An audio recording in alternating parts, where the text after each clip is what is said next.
Mini episode 1583 of the FDH Lounge is brought to you by Sportsology, delivering unconventional columns and webcasts about sports, TV, music, movies, and more. Follow them on the web at sportsology.com. The FDH Lounge. You'll want to schedule your life around it. A long time ago, on a gloomy, wet Cleveland spring night, two men stand alone amidst the late-night drizzle. Their voices echo across the vacant station parking lot as they debate the merits of the great American radio show that have been missing for far too long. On that night, an idea was born. That idea became the FDH Lounge.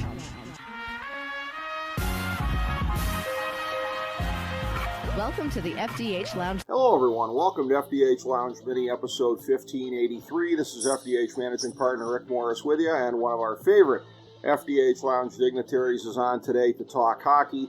My good pal, Russ Cohen, the proprietor at Sportsology, and, of course, co-author with myself and Ben Chu of the top 75 players in pro basketball history. But today we are here to talk hockey. We've got the NHL All-Star break coming up, and we're going to take a look at the first half plus of the season, do a little bit of a preview for the stretch run coming up here, things that we're expecting from this point on. But Russ, always great to have you in, my man. How you doing today, buddy? Good, Rick. Thanks for having me. We got a little bit of sad news here at the outset to get to, and with the passing of Bobby Hull, one of the game's great legends, and time was, and maybe this would still be the case, I don't know, debatable, but whether or not he would be on a Mount Rushmore for the game of hockey.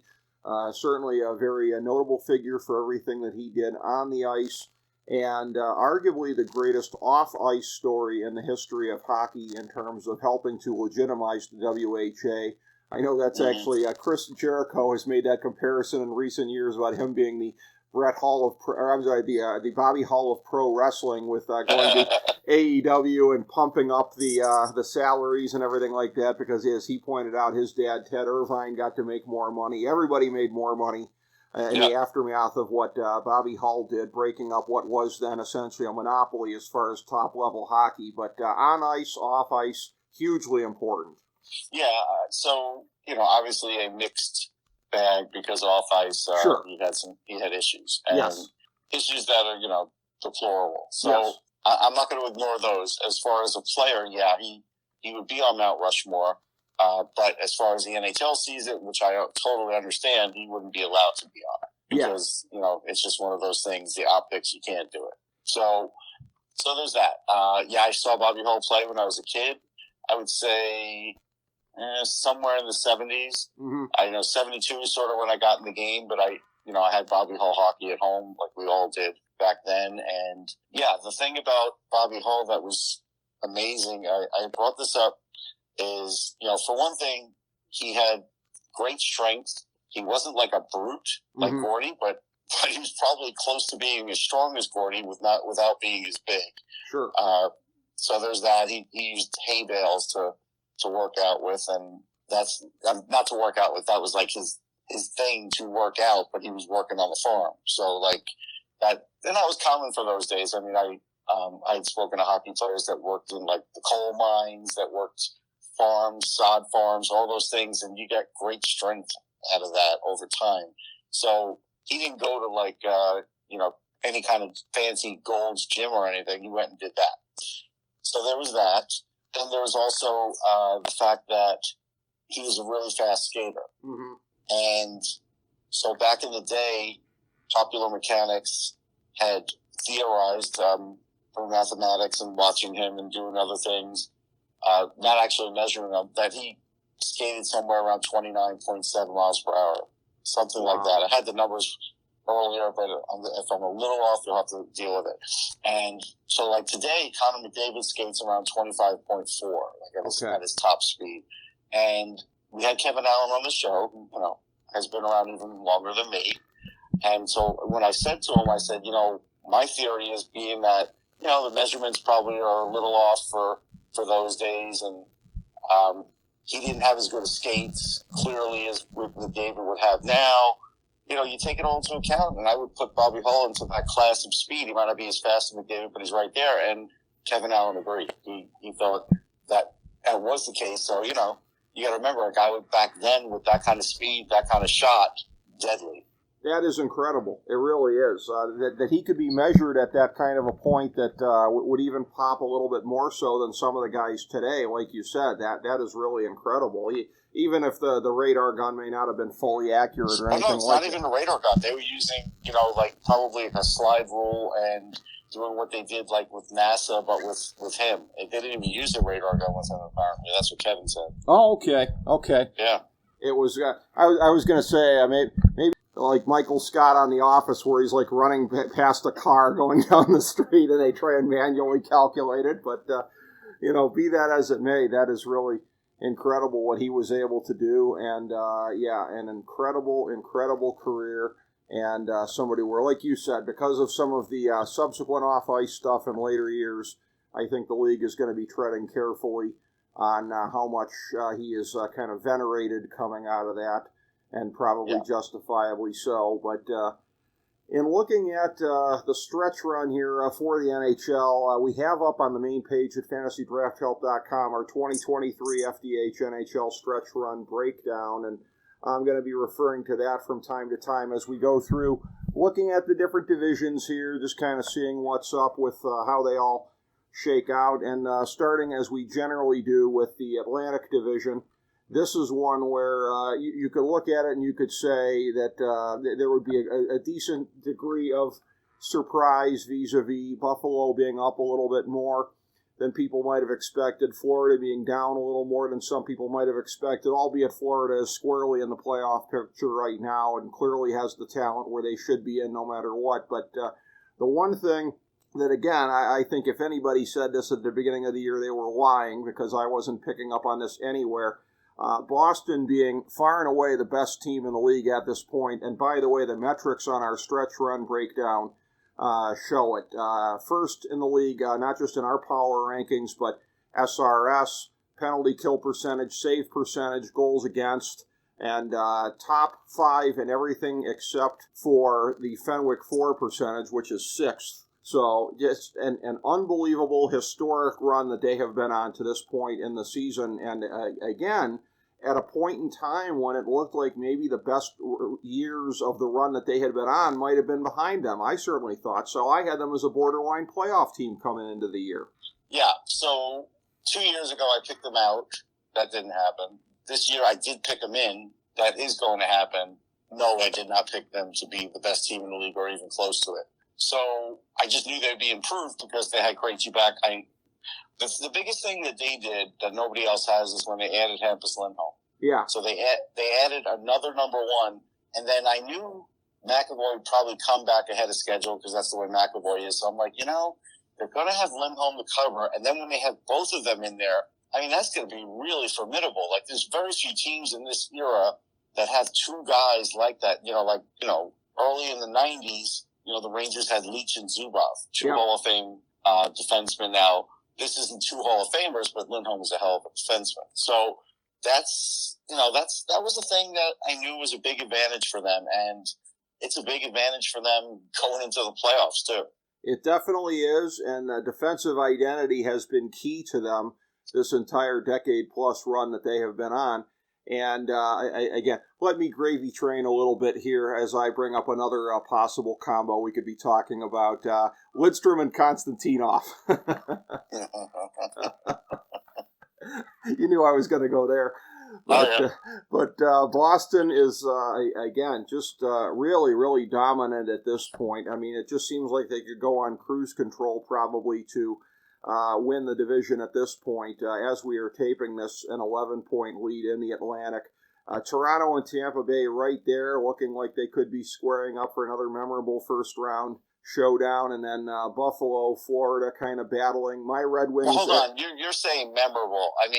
They're not memorable anymore for Leafs fans. They don't want to face them in the first round. No, they don't. Last year was, though. Last year, and I'm trying to remember, I think I might have picked them because I felt like it felt a little bit different last year. And I tell you, they came closer last year than they generally do. I know if you're in Toronto, it doesn't give you any consolation, but last year... they were up in the series, it felt a little different watching it, even if it ended the same way. Didn't it feel a little different to you? It did until it didn't. But now, and we're talking about Tampa, right? With Toronto and Tampa. I mean, that's and it's likely to happen again. Yeah. And I picked Tampa to not make the playoffs, and they're going to make it easily. So whether it's Boston or Tampa playing Toronto, they're in trouble. Toronto's in trouble, no matter how good they are in the regular season. Yeah. Yeah, I mean, they're guilty until proven innocent, to be sure.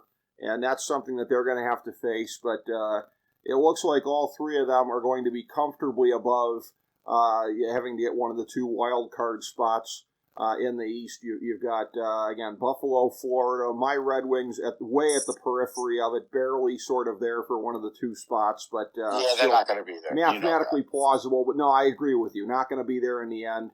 And that was my pick. I picked them to come close but not make it this year. Looks like I'm going to be right on that one. In the Metropolitan Division, again, your Rangers hanging in there pretty good. Carolina, my preseason pick to win it all. They are looking pretty sharp at this point here. They were my pick from the Metro to get to the Cup too. So they're pretty strong. Sort of the Boston of this division, if you will, but from the other direction, I guess, would be New Jersey, because that's something nobody saw them at this point of the season having 68 points before the season. Anybody that says they saw that's a liar. Yeah, no, nobody did. I didn't pick them for the playoffs. Nope, me neither. I thought Columbus was getting Boudreaux and everything. Well, but then they got destroyed in the first month of the season with everything. Yeah, and now they're minus 66 in differential. So that was never going to happen. I picked the Islanders to miss, which still could happen. Yeah. Even after the Bo Horvat trade, although it's going to help them, but they're really bankrupting their farm system and everything else there. The thing is, when you boil it down, either the Penguins or the Capitals are going to have to flop in the stretch run here for the Islanders to make it. And that's also saying that, the Panthers won't move up, which right now they've not had a great season. I worry about them. And the Sabres, if they make a move, you never know. Like, they could stay in it for a while. So, this is, essentially three other teams, maybe four other teams the Islanders have to deal with. And as an example, the Penguins have 3 games in hand on the Islanders, and they're already 2 points up on them. So, that's a thing. The Capitals are 3 points up on them, and they played the same amount of games. So now the Penguins have a problem because Jarry is hurt right now. Nobody knows how long he'll be out. That could cause a big problem for the Penguins. But right now, they've been weathering the storm. So who knows? The Capitals are playing a little better than that. And the Sabres, for a time, were averaging 3 to 4 goals a game, most in the NHL. So even after the Horvat trade, the Islanders have big-time work to do. Again, every time, like February 17th, they play the Penguins. I think it's February 17th. Mm-hmm. They have to win that game. Yeah. They can't give up 2 points that late in the season now to the Penguins and expect to beat them out for a spot. If they lose that game, then it's kind of like, all right, well, maybe we'll catch the Capitals or the Sabres, or the Penguins have to lose 7 in a row, which I guess without Jarry might be possible. But again, that's a lot of hoping. And so Lou has really put out a lot of assets here for hope. He's going to sign Bo Horvat, but unfortunately, they're not going to get him cheap because Bo Horvat's having the best year of his life, which he probably won't be able to replicate.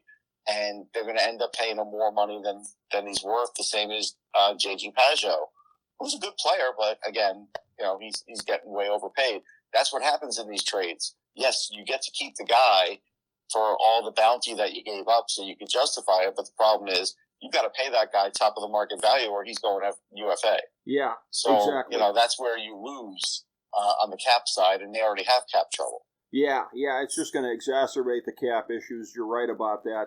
By the way, to clarify on what I said about New Jersey, when I said the opposite direction from Boston, for New Jersey, it was that I didn't think they were ready yet, as a lot of people did. Right. For Boston, I thought maybe they were starting to be maybe a little bit on the tail end of their run, or at least a little bit of a dip before they could get it going again. But in the case of New Jersey, especially early in the season, they looked way ahead of schedule, and overall on the first half of the season, they have looked ahead of schedule.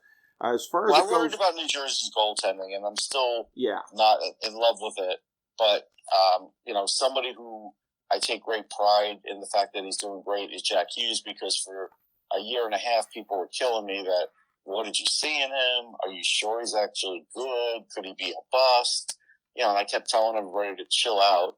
And in the last year and a half, his numbers have been staggering, like really staggering. I mean, right now he's got 64 points in 49 games. Mm-hmm. And I want to say the second half of the season is when he did a lot of scoring last year, where he had 56 points in 49 games. Yeah. So you start figuring out the points per game from that.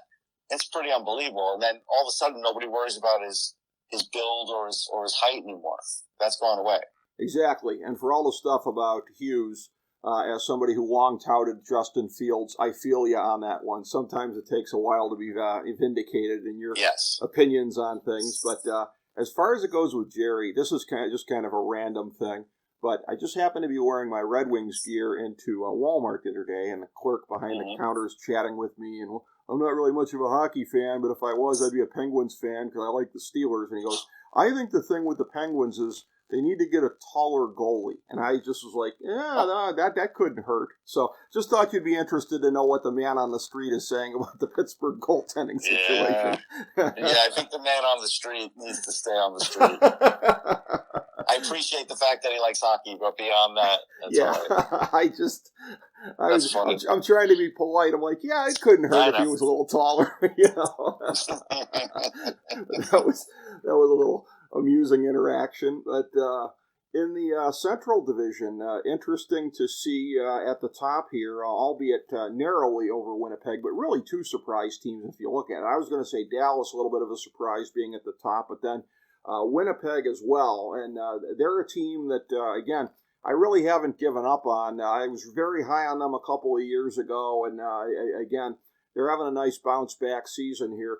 To the surprise of a lot of people right now, Colorado having a very rough go of it, coming off of that cup defense.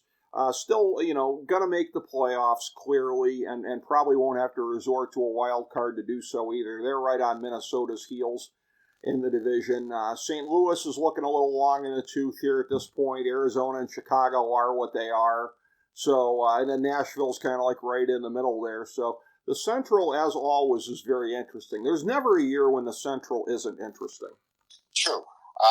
If Colorado starts getting players back, though, they're going to be the force we thought they could be this year, and that seems like that's going to happen. Alexander Georgiev, I don't think there's any question he could be a number one. I never questioned it because I saw him enough as a backup, and he wasn't a great backup. He was just great when, like, Lundqvist was out and he had to take over for 8 games or something like that. So Georgiev looks fine. The team is hanging in there. They're doing better lately. And look, it's a little weak. I mean, Calgary's got all kinds of problems. Like Darryl Sutter's now doing something which I think is great, by the way. He is going to travel with the Wranglers of the AHL on their road trip. And he's going to check out players and sort of scout the players. I do think with this time off, a lot of coaches should do that with their team so they can really get firsthand knowledge of what's in the system. But, surprising, Darryl Sutter wants to do that, and he is. And I guess he's doing that because, hey, they don't have a lot of money to spend, and they're right on the cusp of being knocked out of the playoffs. Something that probably none of us thought was going to happen. Nashville, I didn't pick for the playoffs. I don't really believe in them. They do have some games in hand. I think if it falls on UC Sours' shoulders, it's not enough. I don't love them as a goalie, but I get it. When they're playing right and they're scoring goals and their defense is right, he can be really good. But I'm not a big fan of him.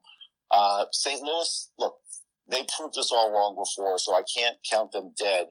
And they're not going to trade Tarasenko or Ryan O'Reilly until they kind of feel in their heart that they're dead. Right. So there is a little bit of opportunity for them. The Kings could fall out of third place, rather. We know that. Yes. The Knights are safe, and I think Seattle is safe. Seattle did enough with additions of players, starting with like Burakovsky. They got Matty Beniers in the draft, who I think is going to win the Calder. I picked him as my preseason guy. He's been great. Goaltending's been better than expected. Defense better than expected. Speed is really good. So I don't think they're falling out of it. So maybe Seattle and Vegas flip-flop or they stay the same. I like Minnesota. I picked them to make the playoffs. I didn't pick Winnipeg. I knew they were getting a new coach, and I knew that it would be like a new sheriff in town. But I got to tell you, there's still been some games where the old Winnipeg Jets pop out and bonus against the Flyers, really just shoot them a new one right out on a timeout in the second period. They didn't win that game, and they got shut out. So it was kind of like a little warning sign, like, hey, things are going good, but they didn't really change personnel. They just changed the coach. And so you never know how that's going to go down the stretch. But, if the Kings were to fall out of it, maybe that's the chance for Calgary. That's probably the one thing that I could see happen that wouldn't be shocking. And then, if somehow Nashville or St. Louis got hot, yeah, they could get in it. And then I'm not sure who falls out. I don't think it'll be Edmonton. I think they're better than not better. Well, last year they had a good year, right? They made it to the conference final. But I think they're, on par with that. Jack Campbell seems to be better lately. He started off horribly, and I supported that pickup, and I was getting killed for a while on that. I think now it's sort of getting a little better, looks a little better. Sure. And they'll make a move to deadline, and yeah, I think right now, Minnesota will do, if they can do anything, they'll do it at the deadline. But they already did some things in season that I think have helped them, and I think they have just enough to get there. I got to tell you, I watched Marc-Andre Fleury a week ago, and he looked great. He's really just holding it off as far as Father Time. Yeah. He's really and as you know, there are times where he can look really bad in some games now, being an older goalie, but then there's other times where he could really get it together and make these amazing saves. And so I can't count them or him out. So yeah, it'll be interesting. I think we're looking at a really good stretch run. We're past the half point in the season, which always bugs me that we're at the All-Star game, but yet, we're past that. So we're well past, yeah, definitely. And I actually think Calgary is going to pass the Kings. I think that's inevitable. The Calgary is going to get their act together enough to be able to make it in there. The one thing I want to ask you about here, something that's been key to Dallas being the best team in the West, at least as we tape this now, the Jason Robertson emergence this year as one of by far the top players in the league. Is this one of these things where you think he's on schedule for a young player with his skill level, or is a little bit of this kind of him playing a little bit above his head for where he's at this young stage in his career? Nope, he's on schedule. He's a guy that I really liked at the draft and had high hopes for him, and made him a first-round talent as far as my rankings. And I guess he slipped because his speed wasn't there, and his accuracy, and maybe some questions his training. Could he, become elite by doing that? Because he had a great shot, and he was a big guy. And now he's put it all together. And so there's very few guys like Jason Robertson in the league. But he could drive play, and he could really hum it as far as a wrist shot. So, no, I think he's a big reason that Dallas is still there. The Lundqvist trade was good for them. They needed a defenseman in the worst way. They got it. They're not missing Klingberg at all. Right. I think Klingberg made a miscalculation there. He got more money in Anaheim, but, he's going to get traded again. So I'm not sure that was a great move for him.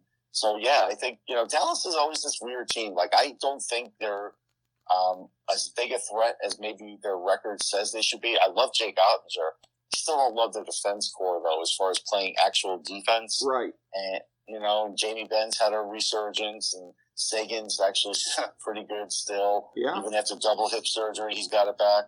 So there's some really good things to like there. But, again, I don't know. I think if Colorado gets on track, if Edmonton gets hot, I still think they're in a little bit of trouble that way. Yeah, I would agree. And as far as it goes with Klingberg, one of the things is, as far as being on a team that's that bad, it's the guilt by association. His plus minus, there ain't enough bleach in the world to get rid of that skid mark, Russ Cohen. No, there's not. But he does have talent. He's not ever had really defensive talent, but he has a lot of offensive talent. Yes. And puck possession skills. And so somebody's going to get him. It wouldn't shock me if someone like Washington got him quickly, simply because the Islanders made a big move and, the Metro's so tight. If I were Washington, I would try and do that because Anaheim probably trade him any minute. They wouldn't care. Oh, yeah. I mean, as down as they are at this point. But, looking at it here, my preseason picks of Carolina over Colorado in the finals, I'm actually going to stay with that at this point here. I'm not seeing a compelling reason to differentiate from that. I do think, obviously, Boston and Carolina, should it come to that, would be an absolutely elite series there. But I'm going to stay on Carolina over Colorado in the final. Has there been anything since the beginning of the year that would kind of change your perspective on what the final would look like?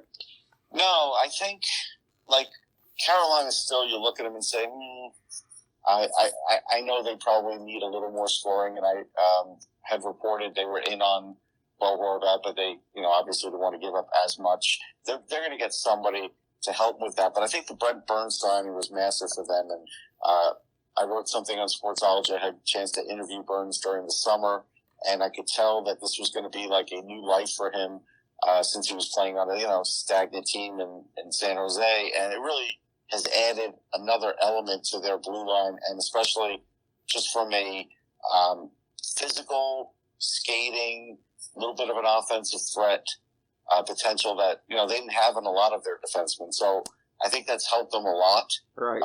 We'll see. I'm never trusting of Freddie Anderson in the playoffs, but I think they might have enough that he can squeak by. Well, and that's the whole thing, too, and it goes back to what you said about Nashville previously, that, they have a situation there where there are a few places in the league better at protecting a goalie and having a good defensive system there than Nashville. They've always got one of the stoutest blue lines anywhere, and I agree with you, Carolina, I think they can kind of protect him and basically get the best version of him. I think that's very possible, and to an extent, that's what Colorado did a year ago in winning the Cup, was sort of running the same kind of a system and elevating a guy like that. Like a guy that I love in my heart of hearts as much as I do Chris Osgood, sort of reminiscent of that, right? I mean, Ozzy wasn't winning us any of the cups, but he could be protected enough to get us in that kind of position, and I think Carolina's in the same spot. Make the timely save, whatever. Yep. I actually thought Kochetkov could run out the year here, and that was one of the reasons I picked Carolina. He hit a bump in the road, and Anderson got healthy, so now my pick rides on Freddie Anderson, which is kind of ironic because I've killed Freddie over the years in the playoffs. So we'll see how that works out for me. Yeah, well, I'm not changing my pick. Going to be interesting, and of course, Carolina in a couple weeks going to have another one of the Stadium Series games coming up. So yeah, that's going to be a big one. I'm going to watch that. That one, there's a lot of fan interest in. Carolina fans, Nashville fans, right? It's Carolina, Nashville. Mm-hmm. Yep. Yeah, and they're two really good fan bases, and have been waiting to get their teams in these. So yes, that's a big deal, and I really want to see it. I know tickets have gotten pretty scarce pretty quick. Okay. So that's good, and we'll see. We'll see how it works out in that part of the world. But as we watch, Carolina just gets a goal, and they're up on the Kings. So maybe the Kings are already starting to slip. Right before our eyes. We called it in real time, but as we always do. But any other thoughts on what we've seen thus far this season and heading down the stretch, Russ? You know what it is? By the way, it's Carolina, Washington. I don't know why I said Nashville. That's right. Because I remember seeing those Washington Stadium Series jerseys. That's right. Yeah. No, I think right now things are pretty good. I really have liked this season. I think there are 3 or 4 dangerous teams. I think if the Rangers make the right moves, they can be dangerous. And I don't mean Patrick Kane. I'm not a big proponent of that, but they still might do it. Mm-hmm. Only because they'd have to give up so much, and he's playing on either a bum hip or a bum knee, and you can see his numbers aren't quite the same, and even his skating is not quite the same. So, right. But we'll see. I mean, there's definitely haves and have-nots. I mean, there are teams that the minute we get back, they're pretty much out of it. But I would have to say, at least there's a few more alive this year than last year. I think last year was sewn up pretty early in the East, at least, in the Metro. Yes. So I think there's a little bit more mystique there. So, no, I'm pretty happy with things. I mean, we'll see how the All-Star game goes. I wasn't thrilled to hear that McDavid doesn't want to do fastest skater. It's like, why? I mean, why can't you see if somebody can beat you or not? But right. he's kind of like, well, I did it already, so that's it. It's like how nobody wants to do the slam dunk thing anymore every year. I know. Come on. It's annoying. Let's get the best ones in there. I agree with you on that, and that would be tremendous if he would consent to that in the end. But he's not gonna. Yeah, you're probably right. It's a pipe dream. But All-Star festivities this weekend here as we're taping this, and then we come back for the stretch run, and we will catch up with you again, Russ, hopefully the start of the playoffs as we generally do. Always appreciate your time, buddy. Russ Cohen of Sportsology, thank you so much for your time, buddy. Yeah, always fun. Great to have you here, bud, and thank you, everybody, for tuning in to FDH Lounge Mini Episode 1583.